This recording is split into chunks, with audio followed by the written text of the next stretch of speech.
The cruel truth is that unfortunate events can happen when and where you least expect them.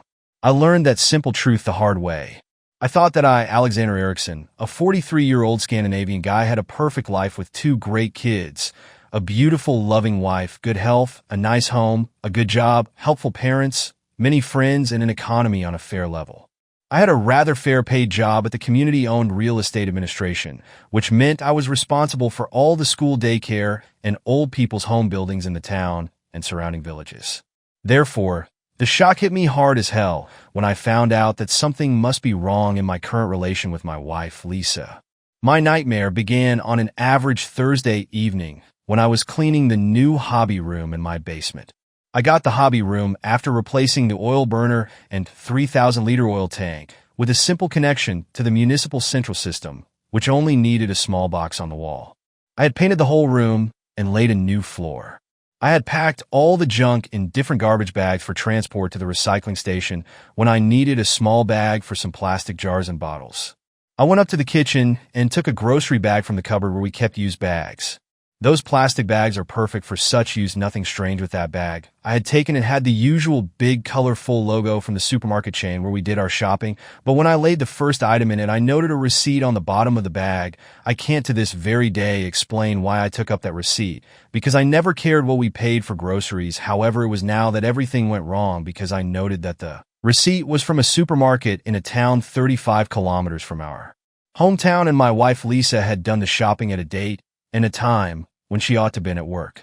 Lisa had no duties out of town at her work as a bank teller, and if she had done such an unusual thing, she would have told me, because she always told me a lot of gossip about what happened at the bank where she worked.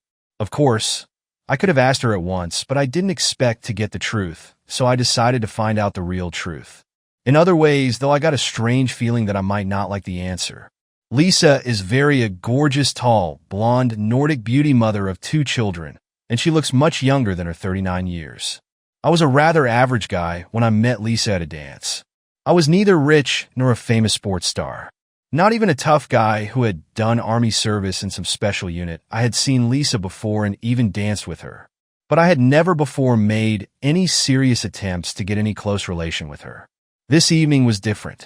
I don't know why I found her so overwhelming that evening, and I held her closer and praised her hairdress and perfume, but didn't expect any results of such simple heating, especially not when she was surrounded by many attractive guys during the whole evening.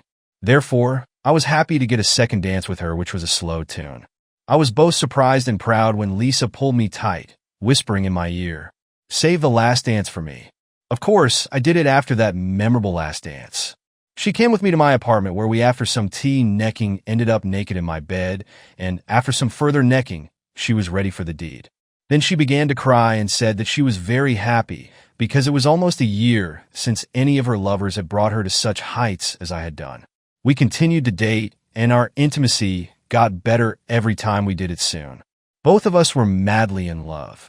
Our wedding was 2 years later when she was 25, and I was 29. Our kids, Linda and Lucas, came 5 years after the wedding. Both Lisa and I had broken relations and several partners before we got together, which we regarded as an advantage because it had taught both of us that the grass isn't greener on the other side of the fence. Lisa never denied that she got many advances when she was out with her girl gang, and sometimes even when she and I were out, but I had never doubted her when she told me that it was rather annoying to be the target for horny men and that she was happy with me and our intimacy was great for her. The question was, why in the hell had she been in the next town? During her working time, I really hoped to get an innocent reply, but the bad feelings remained. Lisa's best friend, Anna Granlund, was living in their native village about 15 kilometers outside the town. Due to technical reasons, a cell phone provider other than ours had the best connection in that village, so the people there preferred to use that provider's net. Lisa's and Anna's long calls would be expensive with roaming between two different cell phone providers, so they preferred to use the wired phone with a low monthly flat rate and nothing extra paid for use time, though I felt like a jerk for doing it. I decided to set up a simple trap for Lisa on Saturday when she got her hair done for a party. We were invited to later that evening. I bought an electronic phone recording unit, installed it in my home office in the basement, and tested it on Monday evening. I activated my trap by telling Lisa a guy at my job told me a very funny thing today. He said he had seen a real look-alike to you in the next town. Last week, she looked almost like your twin sister. He said, "Have you heard about her before?" I noted a split second of worry on her face when she replied no. But it would be nice to see and know her. Lisa usually got home 1 hour before me. And if Anna, who worked as a nurse, happened to be at home, then they used to have a long chat on the phone Tuesday after work. I pretended to have some work to do at home, which happened now and then, and went to my home office to listen to the recorder after some uninteresting mumbo-jumbo. Lisa went straight to the point. Alexander almost scared me yesterday when he told me about some guy who had seen me in the next town and thought that I was Lisa's look-alike, just like a twin sister. Anna, oh my God, what did you say, Lisa? It would be fun to see her, Anna, you dare to do. That did he even mention your twin sister's husband, Lisa? No, but I must be much more careful the next time. Maybe have a wig or something like that. You have an old black wig, haven't you, Anna? Yes, I have. We could begin to use that, by the way. Have you booked any next time? Yet, Lisa. We're looking forward to next week, but it depends if Douglas can be off from his work after lunch. That day, he is very busy. You know, how about you? You have a nest booked tomorrow. Haven't you, Anna? Yes, I have. And I'm really looking forward to it, Lisa. What silly woman we are, Anna. Yes, we are indeed, Lisa. But why should we say no thanks to some exciting bonus intimacy as long as we don't hurt our husbands? Anna, even they'll get what they need. Don't you agree Lisa did? And thereafter, they began to talk about Lisa's big 40-year party that I had promised to organize as a kind of surprise party for her. I would have preferred to have taken a hard hit with a baseball bat than listen to that phone call, which without any doubt meant serious problems for all of us in my family. It would be worse for our innocent children, who probably would be living in some kind of shared sea custody in the future. When I got over the shock, I decided that her big party would be quite different from what she expected. One thing was for sure. Both Lisa and Anna had lovers whom they had intimacy with in some kind of nest in the next town. Lisa did it with some Douglas, which is a rather unusual name in this country. Most common in noble families tracing this. Douglas would be my first goal. An extended search of the phone register on the web gave me only 2 people named Douglas in our town and the surrounding villages a subscription to, and a search in the half-legal credit register on the net was well-used money for getting further information about these 2 men. It told me that one of them was a 67-year-old retired school teacher, and I regarded him to be out of question as a lover for Lisa. The other one, a Douglas Lindbergh, was much more interesting. He was a 34-year-old technical engineer married and had 2 children. My only doubt about this guy was that I also found a 31-year-old Douglas. In the next town, my next step was writing a letter to Anna's husband, Robin. Dear Robin, you ought to know what? Many of your friends and acquaintances already know that Anna is cheating on you with a lover boy. Your faithful friends. Lisa immediately saw that something was wrong with me when I got into the kitchen. I told her that I didn't feel well and intended to take a walk to get some fresh air. I went out and mailed the letter to Robin. He would read it about the same time as Anna got back home new from her date in the next town during my walk to the mailbox. I was thinking about Anna and Lisa's love nest, and after some time I remembered that some years ago, one of Anna's friends had met a guy from the next town and moved together with him there. That was a clue to follow because I had a slight memory that her name was something like Helen Helena or Helen the next day. I canceled my booking of the inn where I had intended to have Lisa's big birthday party. I even canceled my booking of the popular dance band that was expected to play at the party. I took a long lunch break and went home, looked in Lisa's albums, and found several pictures of the girl who had left for the next town. Her full name, Helene Silverin, was written under one of the pictures. My search of the online phone register gave me the phone number and addresses of Elvin Anderson and Helene Silverstein Anderson. I looked forward to hearing if Anna had told Lisa some gossip about the date with her lover, and if Robin had asked her any questions about the news he got in my letter when Lisa went to her aerobics. Immediately went to my home office and listened to the recording. Anna was obviously very proud about her cheating because she bragged about it, saying it was the best intimacy I've had in years. I must confess that though Robin is very good in bed, Bongo is better. He is bigger, lasts longer, and recovers fast. So I get great intimacy almost the whole time we are together. Lisa sounds great. Are you in love with him? And have you already booked your next date? Anna, no, he is only a big guy, and I'm sure that he regards me only as a cheating woman, but I don't care as long as he has intimacy with me. So, damn good. Yes, we booked the same time next week. I need that great guy every week. It's an intensive desire for me. Lisa, please be careful when you're doing it so often. I'm still a bit scared about the lookalike story Alexander told me about, and I have begun to have a strange feeling that he suspects something. He is so different since he asked about that lookalike. Sometimes, I even suspect that he knows it was I myself who was there. Anna, I promised to dump Bongo when I get enough of him. What about Alexander?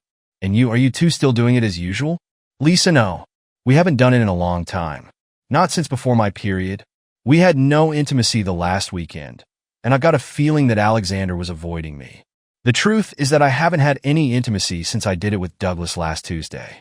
Anna, men can act that way sometimes, but be careful and pretend to be his loving wife even when you are dreaming about Douglas.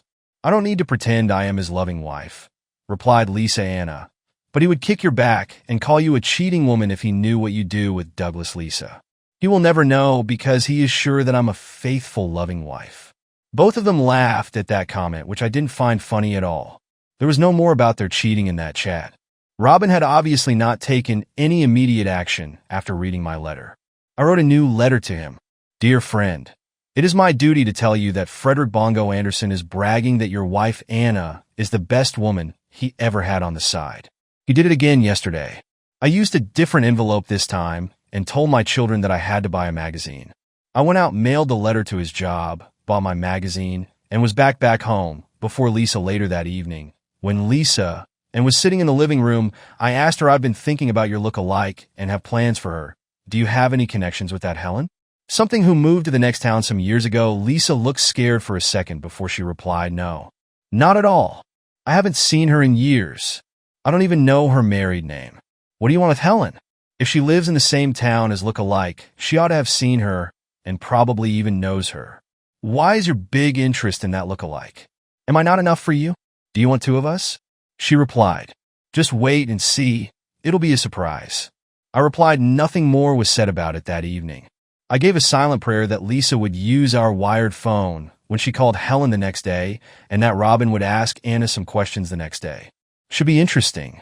It really was. I rang Helene from my job just before I went home, and I was sure that Lisa had talked with her already because Helene didn't know anything about Lisa or any look-alike. I told her some mumbo-jumbo, that people who knew Lisa had seen her look-alike, and I had some plans to hire her to do something at Lisa's big party. Lisa looked very stressed when I came home after work. I was sure that she had been crying. I asked her, what's wrong?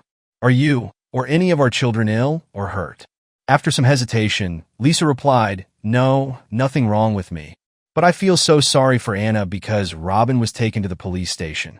I had to pretend to be surprised. Robin? What the hell has he done to end up there? Robin was involved in a fight, and the other man was taken to the hospital. She replied, Robin fighting. I can't believe that. He must have a damn good reason to get involved in a fight. Why did he do that? Once again, Lisa hesitated before she replied. I really wish I knew. He's probably already out. A fighter is usually out after a few hours. Call Anna. If you don't believe me. Lisa rang Anna, and though I didn't hear what Anna said, I understood that she was in a terrible mess. After Lisa hung up the phone, she decided to go there and try to comfort Anna when Lisa had left. I went to my office and listened to my recordings as expected. The first one was to Helene, and they agreed that Helene wouldn't know anything when I rang her. Then Lisa booked Anita's apartment for the Thursday next week. I didn't get any clue who Anita was or why Helen let her friends use the apartment as a love nest. Then I listened to a call from Anna. She was very upset and shouted, oh my God, Robin was at Bongo's work and beat him so seriously that he was taken to the hospital in an ambulance. Robin was taken to the police station and kept there. He must have found out about Bongo and my affair, and I'm sure that he will throw me out of the house. Oh, holy Lord, what shall I do? Calm down. For heaven's sake, Robin can't throw you out of the house. Don't you own half of it? No, I don't. It is in his name only. She replied, it doesn't matter. You have a right to stay there. Even if Robin wants a divorce, he doesn't have any legal right to throw you out, at least not before the divorce is final after 6 months. I'm sure he will. How in the hell could I have been so damn stupid that I had intimacy with that damn Bongo? So often we ought to have been much more discreet and careful. He was good at that, and you enjoyed it very much, didn't you? Yes, I did. But I'll cut his balls off if he has been bragging about being with me. We forgot the golden rule for cheating: never do it with people in your small hometown. What shall we do? I've already booked the apartment for a date next Thursday. Lisa asked, go for it and have a memorable time and let him have that virgin back of yours. He has been begging for, but let that date be the last time with him. At least for a while, until Robin stops raising hell about Bongo. You better put Douglas on a shelf and become Alexander's faithful wife again. I'm sure that Robin still loves me and will forgive me when he has calmed down after his shock. I love him very much and will obey all his conditions for saving the Marr marriage.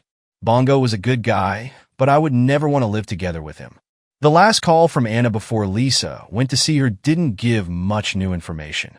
Robin had rang Anna and told her that he would spend the night at his parents' house and expected Anna's cheating back to be out of his house the next day. Then Lisa rang me from Anna's home and asked me if Anna could stay in our spare room for a few days until she found something of her own. I demanded to know the reason why Robin threw her out of their house, and Lisa replied, I don't know, ask her.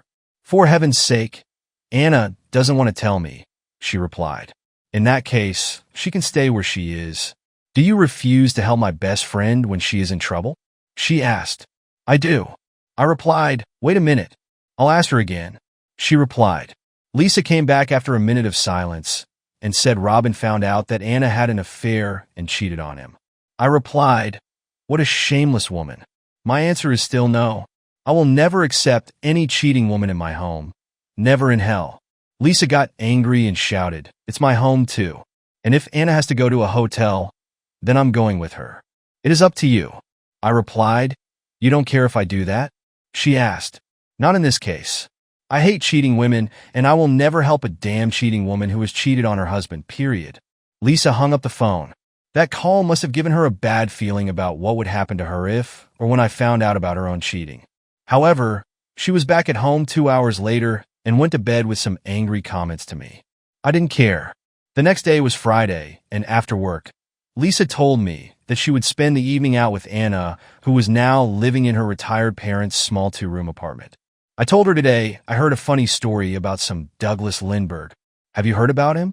Lisa looked afraid before she replied, no, not as I can remember what is. He's famous for being with cheating women. The gossip says that he's been out with a cheating woman who gave him gonorrhea, and he gave it to his wife. He ought to know the old saying, cheating doesn't pay. Don't you think that your friend Anna might agree with that saying? It was a pale Lisa who shouted at me, you and your damn gossip. Don't you ever work in the town hall? She left about 7:30 and didn't reply when I told her have a pleasant evening. I didn't believe that either Lisa or Anna was in the right mood for a jolly good evening or any further cheating for the time being. And why should I care now that my marriage was beyond any chance to survive? Lisa was back home slightly after 12. I was in bed, but hadn't fallen asleep. She didn't say much, but gave me many strange looks as if she expected me to say something important.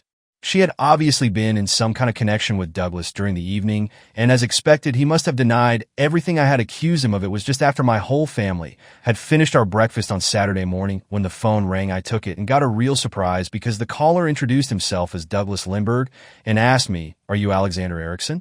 Yes. I am, and I know very well who you are, Douglas Lindbergh. Our kids had left the kitchen, but Lisa turned ashen gray when she heard it was Douglas who was calling me. Douglas continued, you are defaming me and my wife with false slander. I'm going to call my lawyer the first thing Monday morning. Why in the hell are you doing that to us? Because you damn jerk are being intimate with my wife. What you call slander was only a simple trap to have Lisa point out her lover. Now I know who you are, and you can be sure that you will pay a high price for what you have done. You can't be sane. He replied, it doesn't matter what I am. Do you have a spare room for Lisa in your house? I asked. Douglas preferred to hang up instead of trying to solve Lisa's problems. Lisa was crying loudly and rushed to our bedroom. I had seen that Douglas had called me from his cell phone, so I dialed his home phone, and a female voice replied, Anal. Lindbergh, good morning, Anali. My name is Alexander Erickson, and I regret to say that I have bad news about your husband, Douglas. I found out that he is having an affair with my wife, Lisa. They meet in some love nest in the next town. Oh my God, are you sure? She asked. I regret to say yes, I am. Could you please tell me where I can find that bastard you are married to, good heaven? What do you intend to do with him? She asked. Not much. Only castrate him, I replied. No, you don't. You better calm down for a while. I can see your number on my display, and I'll call you later. Please don't do anything stupid. Things are already bad as there. We ended the call. But the phone rang again a few minutes later. This time, it was Lisa's mom who wanted to know about my plans for Lisa's birthday party. I told her the truth. I don't have any plans for Lisa's party. You don't have any plans, haven't you? Promise to take care of everything for that party, she asked. That's right, I replied. She shouted, and are you telling me that you still don't have made any plans for Lisa's party? I had made great plans, but they are canceled now, and I'm not involved in that party any longer. That's no surprise. You can't do anything properly. Who is responsible for that party? Now she asked, don't ask me. I won't be invited to that damn party because see you, Lisa and I are going to split up. Are you insane? Poor Lisa? What have you done to my girl? She asked. It is better that ask your poor Lisa what she and Douglas Lindbergh did in a bed. Lisa's mother began shouting hysterically. So I ended the call saying that nothing could stop the divorce. A few minutes later, Lisa's father rang me and begged me to forgive Lisa. I told him that I would never accept a cheating wife and Lisa's cheating had terminated our marriage. The next caller was Anna. I told her good news for you, Anna. Lisa and I shall split up, and from now on you two cheating women are free to mess with all the jerks you can find. Pleasant good times waiting in the future, isn't it? Anna didn't want to have any further talk about her future with me. She hung up.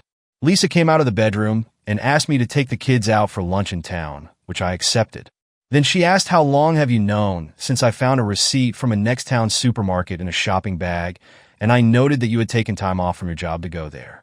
I didn't believe that shopping at that supermarket was the main reason for your trip. However, I decided to give you a fair chance to tell me the truth about what you did there. That's why I invented the mumbo-jumbo about a friend of mine seeing your look-alike in the next town. The fear on your face told me that something was very much wrong. Instead of confessing that you had been there for some reason, you pretended to know nothing. Why did you see Douglas there? And how is Helene involved in your cheating? Because we could use an apartment that belongs to a sister of Gila's husband. She is working as a nurse for the United Nations in Lebanon for a year. She replied, is she really okay with that? Anna, you and probably some other cheating woman are using her home as some kind of adult house. That's not true. I confess that I have cheated, but it's not fair to call me. I regret what I've done and I'm sorry and ashamed, but I didn't do it for money. I was clever enough to charge for her service, but Douglas must regard you as a damn stupid woman when you did it for free.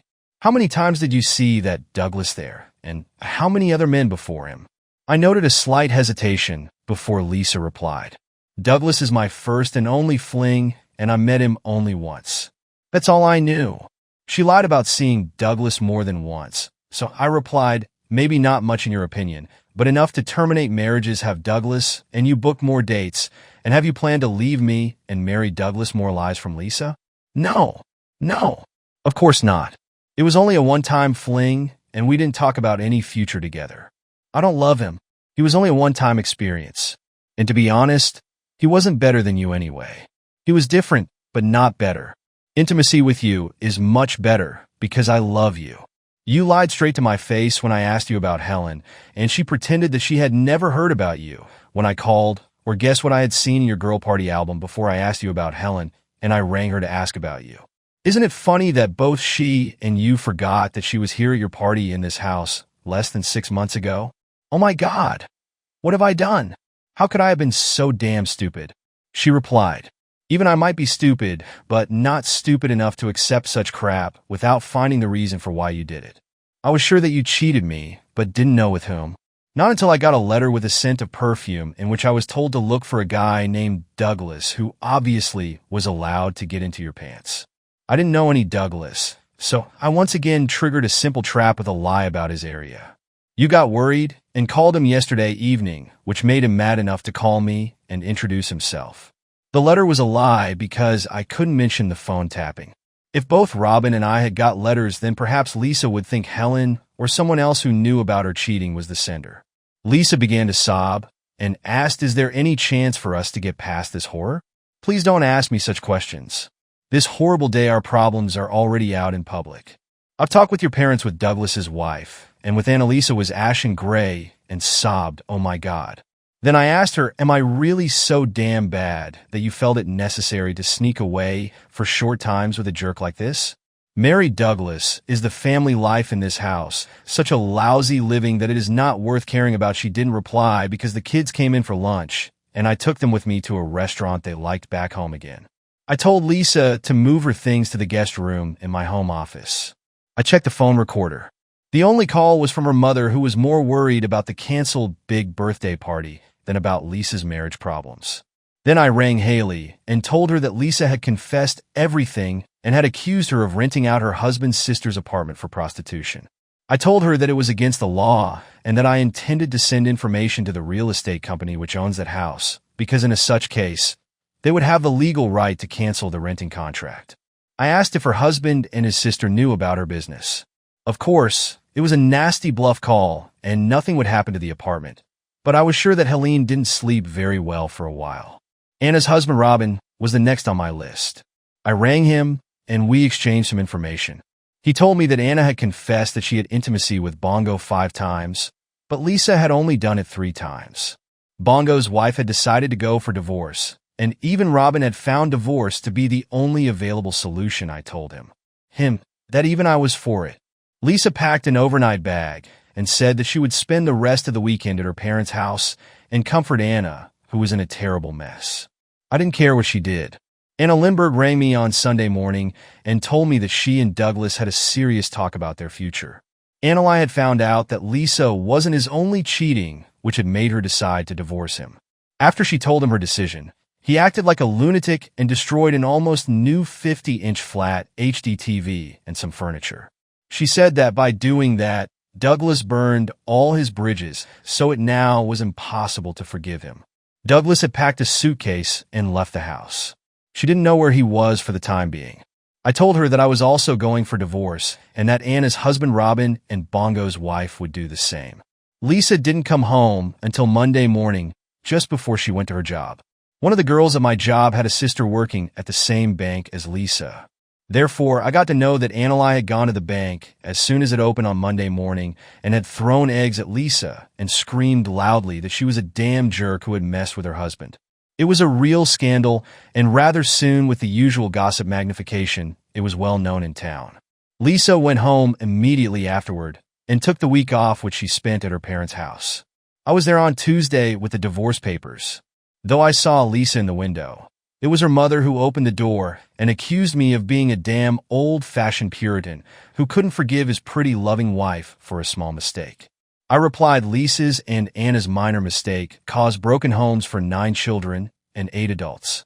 I can hardly believe that any of us 17 victims will ever agree with you. She took the envelope without any further comments and closed the door with a loud bang. About a week after Lisa had returned back home and had accepted that our marriage had been crushed, we began our negotiations about the divorce to my great pleasure. Our meetings went much better than expected.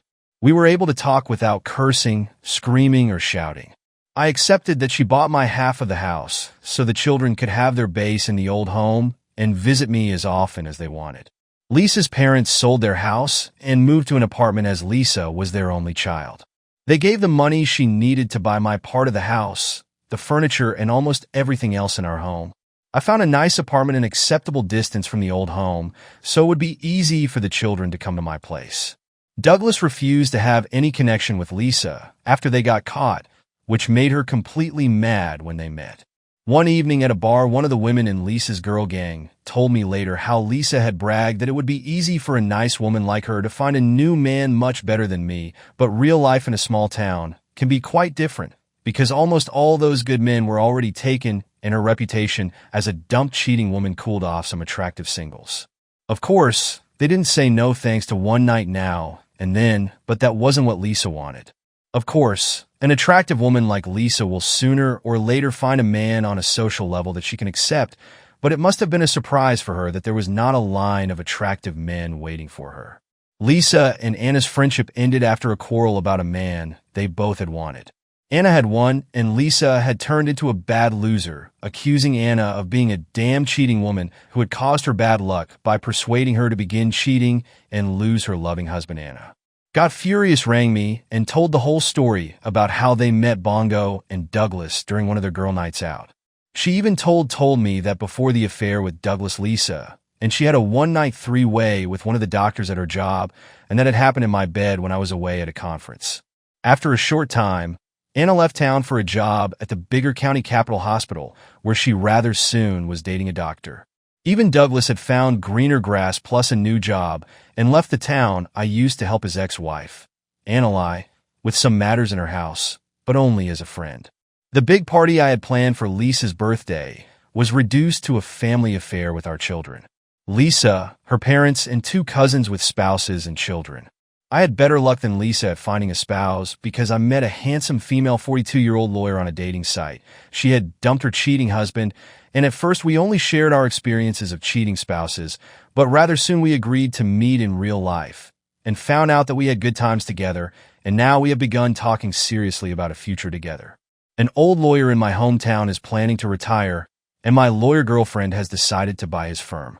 Her daughter is the same age as my children, and they're going very well together.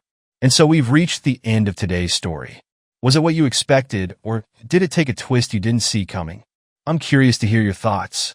Share them in the comments below, and let's get a conversation going. If this story kept you hooked, make sure to hit that like button. And if you're new here or just haven't subscribed yet, now's the perfect time to join our community. I bring you fresh, captivating stories every day. So click that subscribe button and turn on notifications so you never miss out. Thanks for watching, and I'll see you in the next one.